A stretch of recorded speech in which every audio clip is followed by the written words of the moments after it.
Cerita ini tuh kejadiannya di salah satu kabupaten di Jawa Barat yang berbatasan sama Jawa Tengah. Dan kejadiannya tuh baru-baru ini. Bahkan dari yang ngasih cerita ini ke gue, kasusnya sampai sekarang tuh masih berjalan. Jadi ada seorang janda namanya Rini. Hidupnya dia ini susah, miskin banget. Dan dia ini umurnya hampir 40 tahun, punya 3 orang anak. Setelah itu Rini ini nikah lagi sama seorang dukun namanya Jagat. Jagat dan Rini ini hidupnya benar-benar susah, miskin banget. Sampai saudara-saudaranya mereka tuh kalau punya acara keluarga nggak pernah ngajak Jagat dan Rini. Karena? Ya mereka tuh dianggap miskin banget sampai ya didiskriminasi gitu loh, Moy. Oh, dikucilin. Dikucilin. Oh. Nah, karena hidup susah inilah Jagat minta tolong sama seorang temannya yang dukun juga, namanya Herman, buat ngelakuin pesugihan. Ya udah pasti biar dapat duit banyak gitu kan. Jagat dan Herman ini satu guru, ya guru ilmu gaib itulah. Mungkin lo berdua nanya, kenapa kok nggak Jagat aja gitu yang ngelakuin pesugihan sendiri? Kenapa harus minta Herman gitu kan? Iya. Karena Jagat ini bukan dukun yang mempelajari ilmu pesugihan. Jagat ini tuh dia kayak penjaga makam keramat gitu loh sebenarnya. Jadi kayak kuncen lah. Oh. Ngerti ilmu gaib cuman nggak ngerti pesugihan. Nah, sedangkan Herman ini emang dukun ilmu hitam yang bisa ngelakuin praktek pesugihan. Singkat cerita, Herman nyaranin buat ngelakuin ritual pesugihan di Gunung Kemukus. Nah, Gunung Kemukus ini di Sragen, Jawa Tengah. Kalau lo cari di internet, sebenarnya banyak berita tentang ritual di Gunung Kemukus ini. Yang mana ritualnya sebenarnya macem-macem. Ada yang bilang ritual ini harus dilakuin di malam Kamis Pon. Ada yang bilang harus sampai 35 kali. Tapi yang Herman minta ke Jagat dan Rini, pesugihan ini dilakuin dengan cara berhubungan seks sebanyak 7 kali dengan orang yang bukan pasangan lo sendiri di Gunung Kemukus. Ya dari ritualnya aja udah kurang ajar banget kan sebenarnya.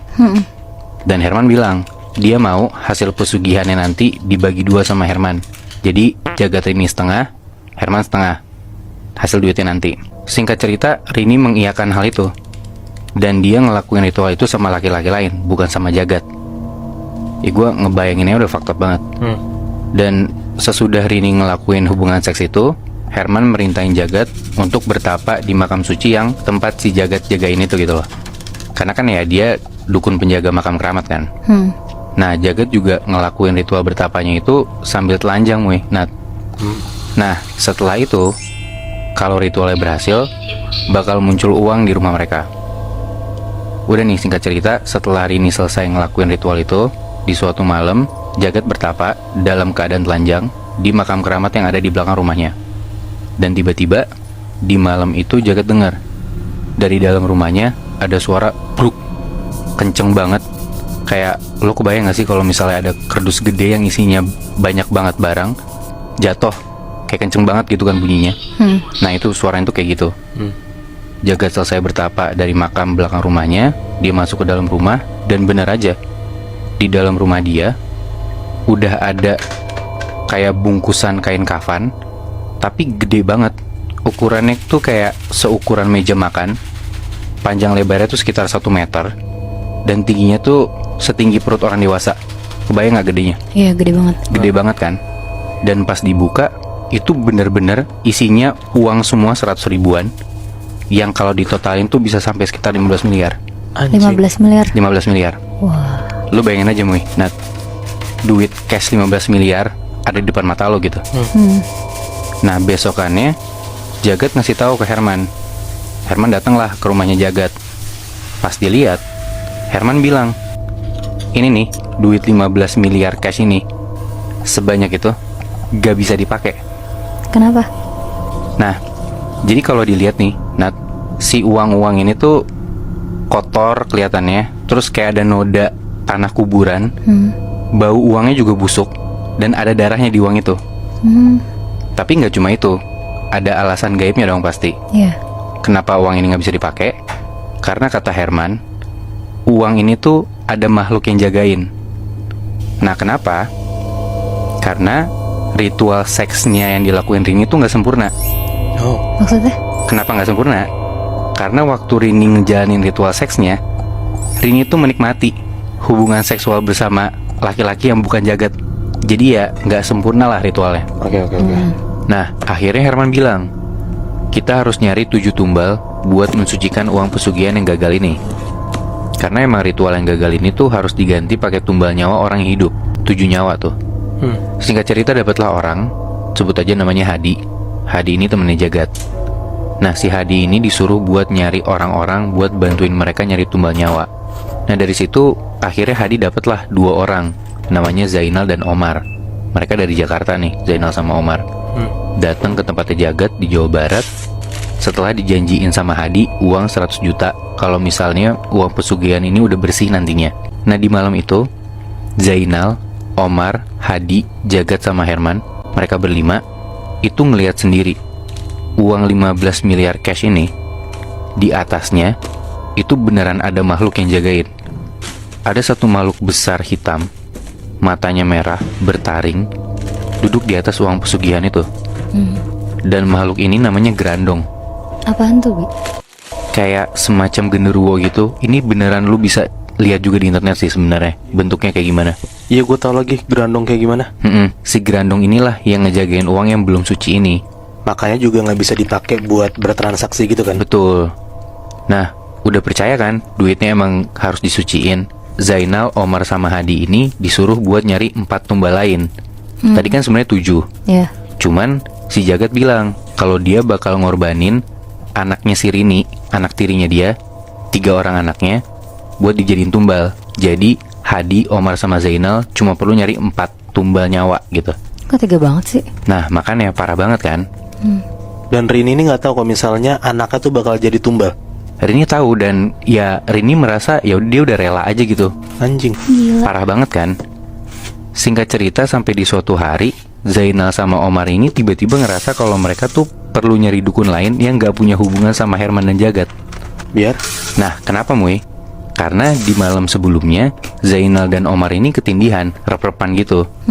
Jadi Zainal ini dalam posisi tidur, tapi matanya kebuka.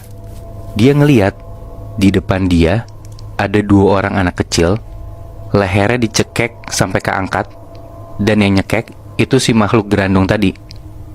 Yang dicekek anak-anaknya Zainal sendiri. Oh. Jadi dia kayak rep-repan ngeliat di depan mata dia kedua anaknya tuh dicekek sama Grandong. Sedangkan Omar yang ketindihan juga, dia ngeliat dirinya dia sendiri yang dicekek sama Grandong. Mereka ngerasa tuh ya ini udah bahaya banget. Ya. Akhirnya mereka langsung cabut, kabur balik ke Jakarta dan minta bantuan sama dukun dari kenalan-kenalan mereka. Ketemulah akhirnya, namanya sebut aja Dani gitu ya. Omar dan Zainal ini ceritain semuanya ke Dani. Kayak mereka disuruh cari 4 tumbal orang. Bahkan si dukun yang di Jawa Barat ini rela buat numbalin 3 orang anak tirinya gitu, biar dapat 7 nyawa untuk ngesuciin uang pesugihan ini. Di situ Dani, dukun yang di Jakarta ini, ngomong ke Zainal sama Omar, siapa bilang kalau yang dibutuhin tuh cuma 4 nyawa? Karena setelah Dani terawang, Herman dan Jagat ini tetap masih butuh 7 nyawa. Karena Rini sebenarnya nggak mau numbalin anak-anaknya. Oh. Dan dari keterangannya Dani, si dukun Jakarta ini, 7 nyawa itu proyeksinya sebenarnya yang pertama Hadi, terus anak dan istrinya Hadi, Zainal dan kedua anaknya, sama Omar. Jadi 7 nyawa tuh. Ngedenger kayak gitu, Zainal sama Omar langsung ngasih tahu ke Hadi, dan Hadi tuh langsung keluar dari rencana pesugihan ini. Nah, Dani yang dukun Jakarta ini tuh tipe dukun yang sebenarnya main ilmu putih. Jadi kayak bukan dukun jahat itu lah, Muy. Nah, dan Dani pun di situ nggak ngebales kelakuan Herman dan Jagat. Tapi Dani ini malah ngutuk balik uang yang ada di rumah Jagat itu. Jadi gimana? Jadi kayak uang yang 15 miliar ini, itu tuh Dani gadain dalam tanda kutip ke leluhurnya dia. Leluhur dia itu suatu penguasa gaib di pantai selatan.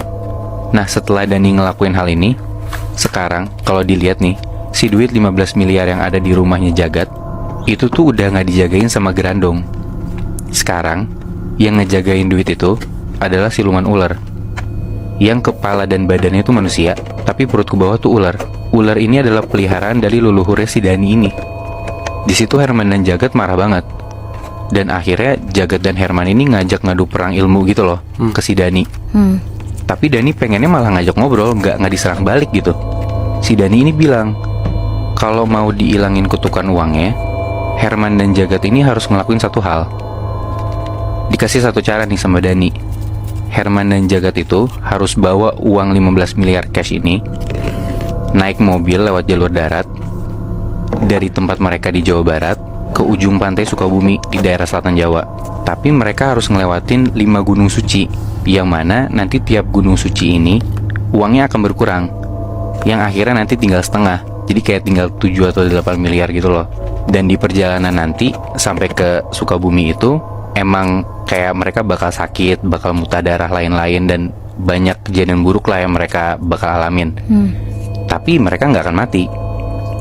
Nah, tapi Jagat dan Herman tuh tetap nggak mau ngelakuin itu. Selain karena duitnya bakal berkurang jadi setengah, Herman dan Jagat tuh ngerasa kayak gue diguruin banget nih sama Dani. Kayak ngerasa diremehin gitu. Karena emang Dani nih masih muda. Dan Dani itu juga jatuhnya kayak ngerecokin usaha mereka nggak sih? Bener Mui. Nah, setelah itu si Dani ini ngasih tahu ke Zainal sama Omar kalau Jagat dan Herman itu nyoba buat nyelakain keluarganya Zainal dan Omar. Zainal sama Omar ini disuruh ngaji sama Dani jangan sampai putus, dan emang untungnya nggak kenapa-napa. Setelah itu pun si Dani ini nggak nyerang balik Herman dan Jagat, bener-bener nggak dikasih pelajaran apa-apa gitu loh, saking baiknya. Tapi sebulan kemudian ternyata Jagat tetap kena batunya. Setelah tadinya uang ini udah dikutuk sama Dani, tadi kan gue bilang makhluk gerandongnya hilang kan? Iya. Ternyata nggak hilang, Mui. Nah, kali ini makhluk gerandong itu gantian, dia nyekek si Jagat. Yang sampai sekarang akibatnya si Jagat itu jadi lumpuh, nggak bisa bangun sama sekali. Dan Herman sampai sekarang kabarnya masih nyari tumbal buat ngesuciin uang pesugihan itu. Dia nggak ada kepikiran sama sekali buat nyelamatin Jagat gitu? Enggak, Moy. Karena emang bener-bener udah dibutain sama si duit 15 miliar ini. Cerita ini kejadian di salah satu mall yang ada di daerah Cilandak di tahun 2009. Oke. Nah, ini pasti lo berdua tahu banget karena hampir tiap hari lo pasti lewatin. Cuma, ya gua nggak bisa ngasih tahu mall ini namanya apa. Gue yakin lo berdua tahu sih. Iya. Nggak usah disebut ya. Iya. Nah, kejadiannya tuh tepatnya di supermarket yang ada di mall di Cilandak itu. Oke. Oke. Nah, info sedikit, di sebuah supermarket tuh biasanya dibagi ke beberapa divisi. Ada divisi elektronik, divisi makanan, non makanan, divisi fresh yang isinya sayuran dan buah-buahan, terus ada divisi keamanan sama divisi kasir. Oke. Yang mana semua itu kayak dipimpin sama store manager lah, ada satu orang pasti kepalanya kan. Ya. Oke.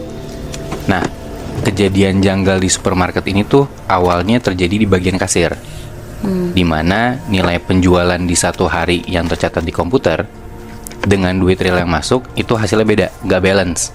Oke. Jadi duit-duit tuh kayak pada hilang sampai kayak beberapa hari selisih 200-300 ribu tuh selalu ada.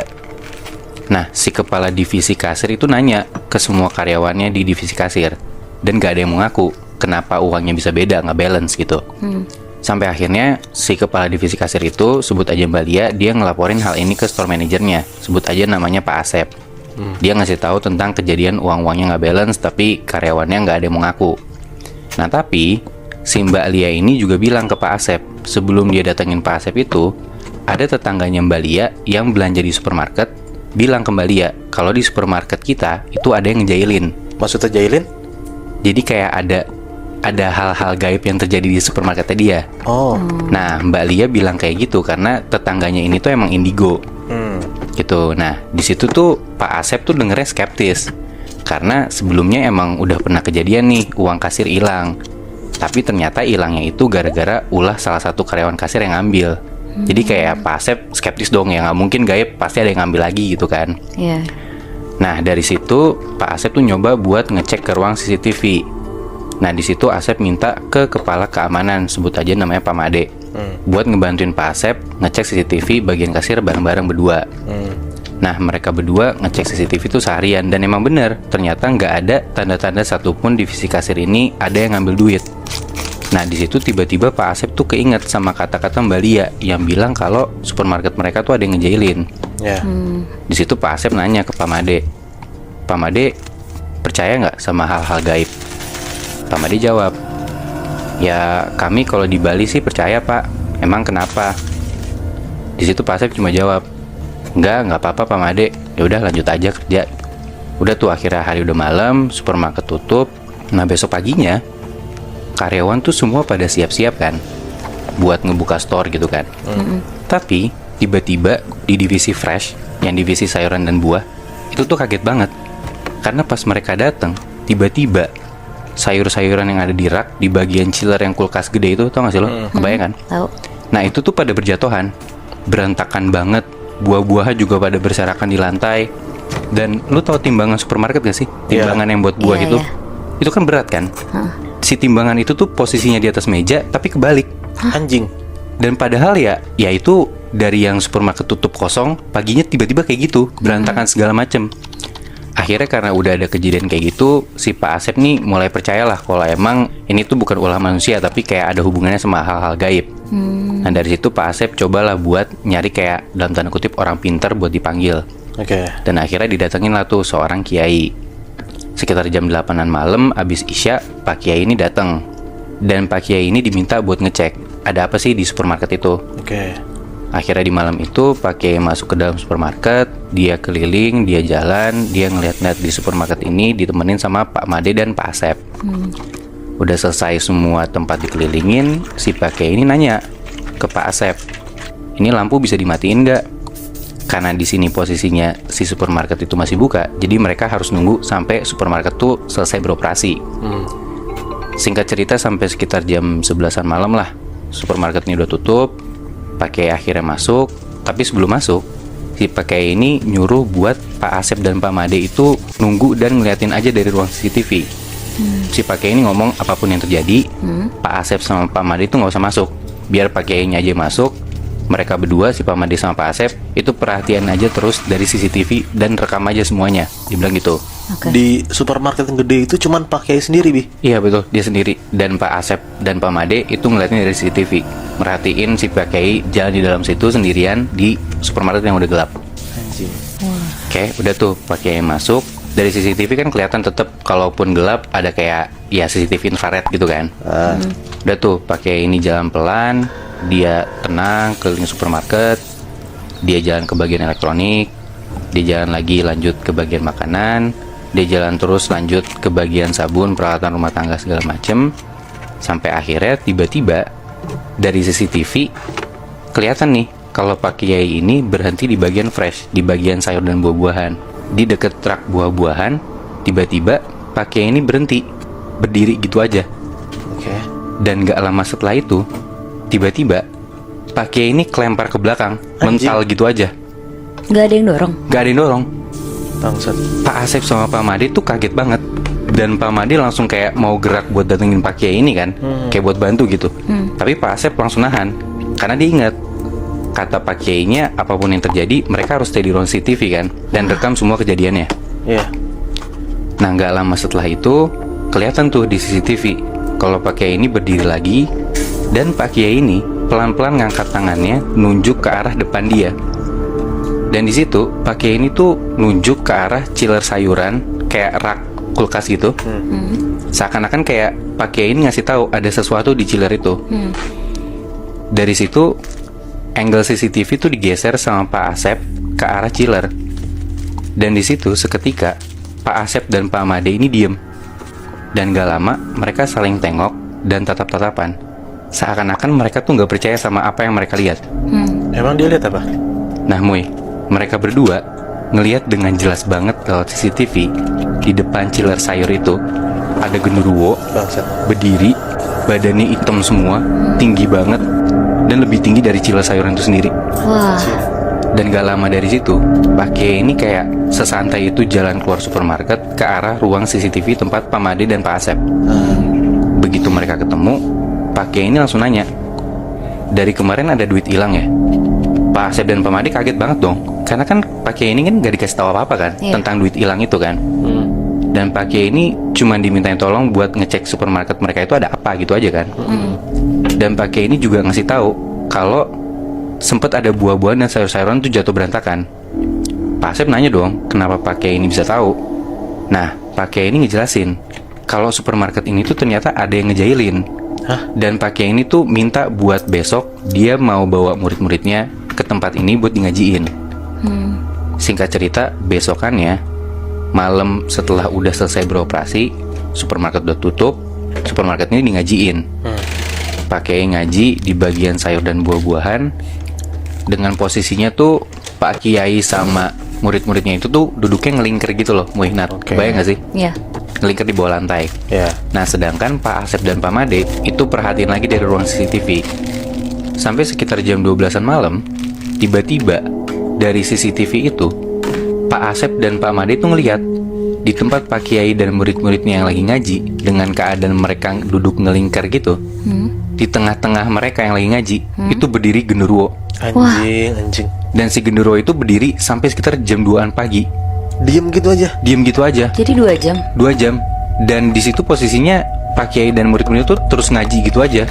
Sampai sekitar jam 2-an lewat itu, tiba-tiba genderuwo itu hilang gitu aja.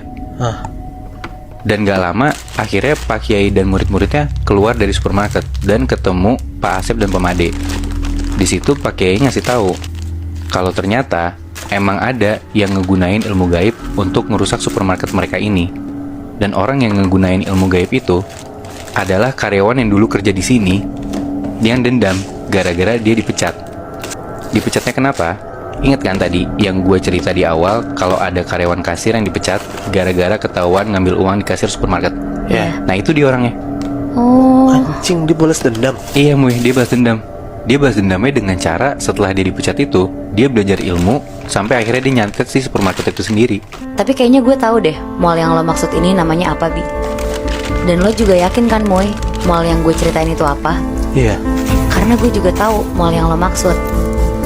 Karena kita udah sama-sama tahu mallnya di mana aja. Kira-kira kalian berani nggak ngedatengin mall itu dan ngebuktiin sendiri kejadian-kejadian yang tadi udah kita ceritain?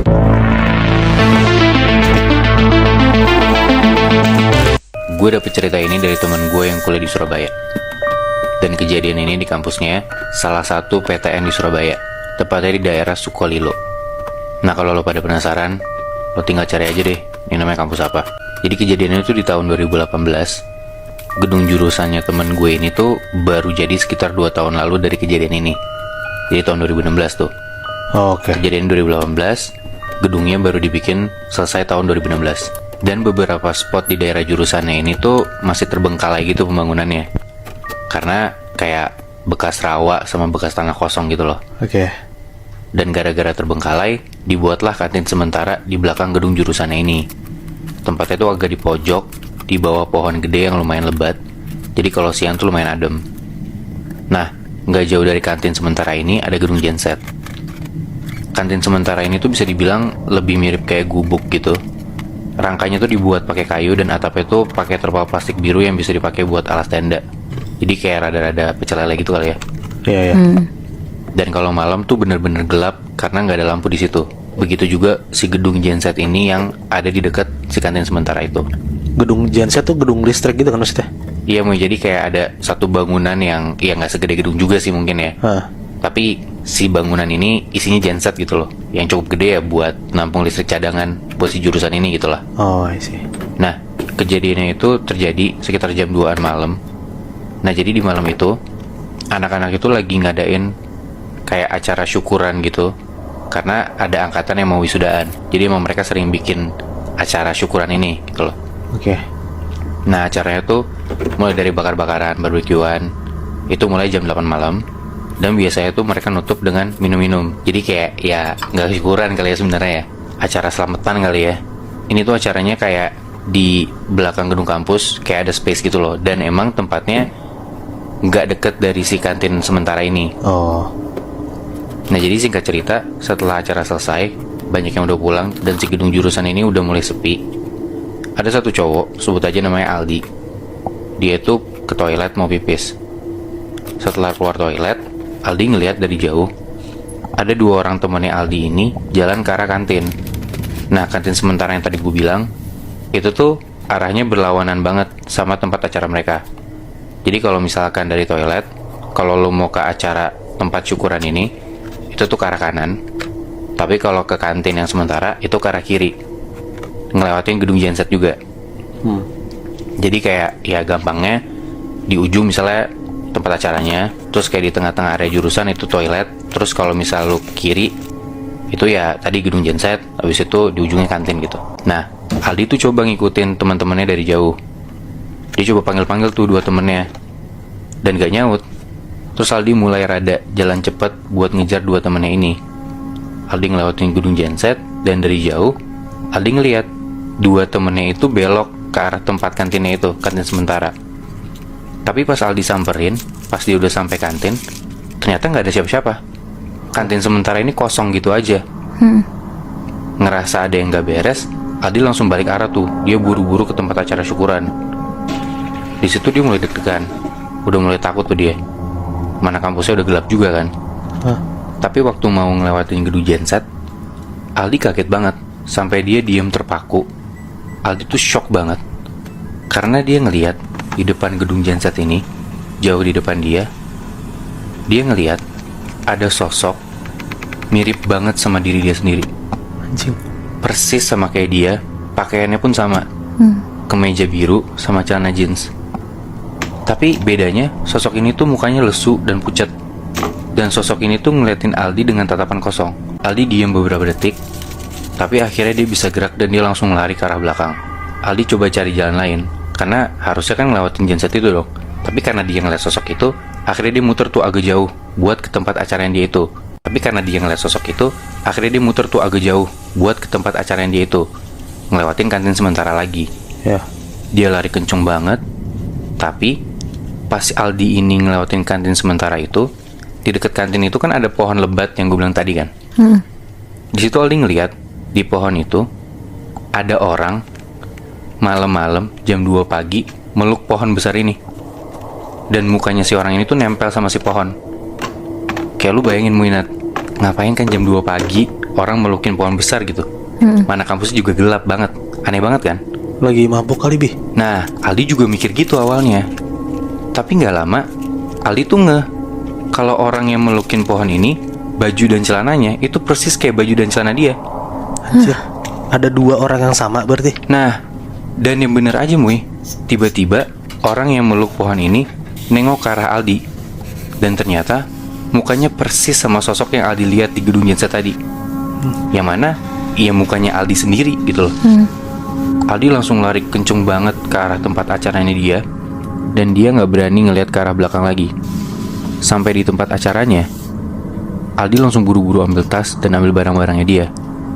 Di situ beberapa teman Aldi yang masih ada ngeliatin Aldi keheranan dan nanyain, Aldi kenapa kok buru-buru? Dan mukanya Aldi tuh pucat ketakutan banget. Tapi Aldi gak nganggubris sama sekali. Dia udah gak kepikiran apa-apa selain cuman ya dia mau pulang aja ke kosannya gitu loh. Langsung lah Aldi cabut ke parkiran motor. Dan begitu sampai di motornya, Aldi langsung hidupin motornya dia dan buru-buru mundurin motornya. Tapi tiba-tiba dari belakang ada yang megang pundaknya Aldi. Seketika Aldi kaget banget. Perasaannya campur aduk tuh di situ. Tapi pas Aldi nyoba buat nengok ke belakang, yang pertama kali dia lihat itu ke arah perut orang yang megang pundak dia. Oke. Ini duduk di jok motornya kan, Bi? Enggak Mui, masih berdiri. Oh. Dan benar aja, baju orang ini kemeja biru dan celana jeans. Masih sama persis kayak baju yang Aldi pakai malam itu. Tapi pas Aldi ngeliat ke atas, dia udah gak lihat muka yang mirip sama muka dia lagi. Kali ini dia ngeliat sosok yang megang pundak dia itu mukanya gak berkulit, daging semua. Bola matanya keluar hampir mau copot. Dan dari pipinya sosok ini tuh keluar nanah banyak banget. Terus si sosok ini ngomong, "Nebeng dong, aku mau nginep di tempat kamu." Nah, gara-gara itu Aldi tuh langsung gak pakai pikir apa-apa. Dia langsung gas motornya kenceng banget sampai gak ngerem sama sekali, saking takutnya. Sampai akhirnya Aldi ini berhasil masuk ke dalam kosannya dan langsung kunci kamar kosannya dia. Dan setelah kejadian itu, Aldi tuh sempet 3 hari gak masuk kampus gara-gara masih trauma. Tapi temen gue bilang, kata orang-orang di kampus itu, di antara area kantin sementara sama genset itu emang kayak rame. Dan penunggu-penunggu di sana tuh sering show off, nunjukin diri mereka gitu loh. Dan kalau lo masih pada penasaran nih kampus apa, kalau yang dari gue denger ya, kampus ini tuh terkenal banget sama salah satu sosok penunggu di kampus ini, yaitu hantu tanpa kepala. Tapi berarti hantunya tuh suka nyerupain orangnya itu ya? Nah, gue nggak tahu Nat, apakah emang sering si sosok ini nyerupain orang atau enggak ya. Tapi emang bener-bener banyak penunggu di sana gitu loh. Yang Aldi lihat berarti bukan hantu yang paling terkenal di kampus itu kan, Bi? Bukan sih, Muy. Anjing, kok misalnya hantu tanpa kepala Aldi yang lihat, gila ya. Wah, gue nggak kebayang sih, Muy. Apakah ngeliat hantu kepala buntung tuh bakal lebih serem dari apa yang Aldi lihat malam itu? Iya.